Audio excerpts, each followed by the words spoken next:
আসসালামু আলাইকুম বন্ধুরা, যারা হচ্ছে কুরকুরে চিপসের প্যাকেট দিয়ে কেএফসির চিকেন খেয়েছেন বা প্যাকেটের গায়ে যে লেখা আছে কুরকুরে চিপস দিয়ে আপনারা হচ্ছে কেএফসি চিকেন খাবেন, তাদের জন্য ভিডিওটা করা। তো আমি কুরকুরে চিপসের প্যাকেটটা নিয়ে আর হচ্ছে 149 টাকা 149 টাকা দিয়ে কেএফসির যে আউটলেট আছে সেখানে পাঠালাম।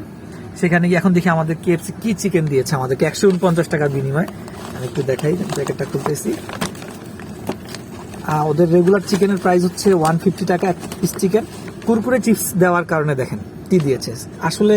এই যে একটা এইটা হচ্ছে 150 টাকা, এটার সাথে এইটা দিয়েছে, এটার দাম নাকি 150 টাকা। এটা তো আসলে ঠিক না, ওরা যেটা করতেছে এটা তো রং হচ্ছে। তারা বলেছে যে এটার মূল্য কি আসলে 149 টাকা, আপনারা বলেন এই লেগ পিসটার দাম। এটা তো ঠিক কোনোভাবে এটা কাম্য না। তো আপনারা যারা হচ্ছে এই চিপসের প্যাকেট দিয়ে খেতে চাচ্ছেন, কুরকুরে খেতে চাচ্ছেন, তাদের হচ্ছে একটু এইটা খেয়াল রাখবেন যে দেখেন কি দিচ্ছে। এটার দাম কখনো হচ্ছে 150 হতে পারে না। জি, ভালো থাকবেন। আসসালামু আলাইকুম।